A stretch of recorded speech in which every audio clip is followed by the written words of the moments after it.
मुकेश अंबानी के बाद रिलायंस इंडस्ट्रीज का उत्तराधिकारी कौन होगा? पिछले साल ये सवाल खूब उठ रहे थे। अब रिलायंस की कमान अगली पीढ़ी को सौंपने की प्रक्रिया तेज हो गई है। आकाश अंबानी को रिलायंस जियो का चेयरमैन बना दिया गया है। इससे पहले रिलायंस जियो की कमान मुकेश अंबानी के पास थी। मुकेश अंबानी ने जियो के चेयरमैन पद से इस्तीफा दे दिया है। मंगलवार को रिलायंस की ओर से आकाश अंबानी को जियो की कमान सौंपे जाने की जानकारी दी गई। इससे पहले आकाश अंबानी जियो बोर्ड में नॉन एग्जीक्यूटिव डायरेक्टर के पद पर थे। इसके अलावा पंकज मोहन पवार को जियो का मैनेजिंग डायरेक्टर का पद सौंपा गया है।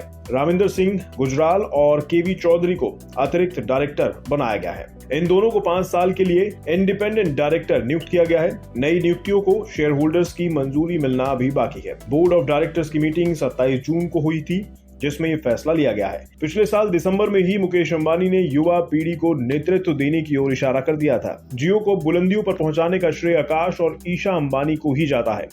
इन्हीं दोनों ने मिलकर शुरुआत से जियो के लिए काम किया है। आकाश अंबानी रिलायंस जियो में डायरेक्टर और एग्जीक्यूटिव कमेटी के सदस्य रहे हैं। जियो के स्ट्रेटेजी हेड की जिम्मेदारी भी आकाश के पास ही है। इसके अलावा Akash Ambani IPL team Mumbai Indians और फुटबॉल की इंडियन सुपर लीग में बड़ा रोल निभाते हैं। यानी कहा जा सकता है कि वो स्पोर्ट्स फ्रेंचाइजी को मैनेज करते हैं। पढ़ाई पूरी करने के बाद से ही आकाश अंबानी अपने पिता के साथ कारोबार में जुट गए थे। जियो में ही आकाश अंबानी को पहली पीढ़ी की जिम्मेदारी सौंपी गई है, जिस पर वो खरे उतरे हैं। जियो के 4G इकोसिस्टम को खड़ा करने का श्रेय काफी हद तक आकाश अंबानी को जाता है। 2020 में दुनिया भर की बड़ी टेक कंपनियों ने जियो में निवेश किया था। वैश्विक निवेश को भारत लाने में भी आकाश ने खूब मेहनत की थी। 2016 में जियो लॉन्च हुई थी और भारत का टेलीकॉम मार्केट कंपटीशन से भरा था। 8 कंपनियां होने के बावजूद यूजर्स को 1 मिनट कॉल के लिए औसतन 58 पैसे चुकाने पड़ते थे। जियो ने सबसे पहले बाजार में पकड़ बनाने का फैसला किया। अपने शुरुआती दिनों में जियो ने अनलिमिटेड डेटा और हाई क्वालिटी कॉलिंग की सर्विस बेहद कम कीमत में दी। स्ट्रेटेजी से दूसरी टेलीकॉम ऑपरेटर्स को भी अपने बिजनेस मॉडल बदलने पर मजबूर कर दिया।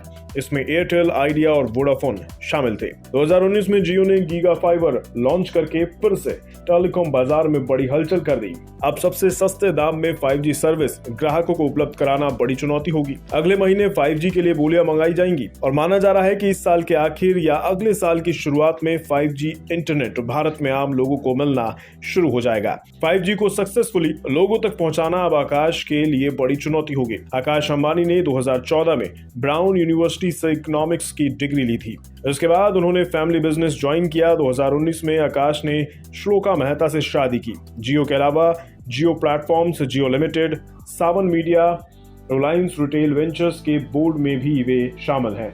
मुकेश अंबानी 65 साल के हो चुके हैं और वो रिटायरमेंट की प्लानिंग भी कर रहे हैं। पिछले साल अगस्त में उनकी रिटायरमेंट की खबरें खूब चर्चाओं में रही थी।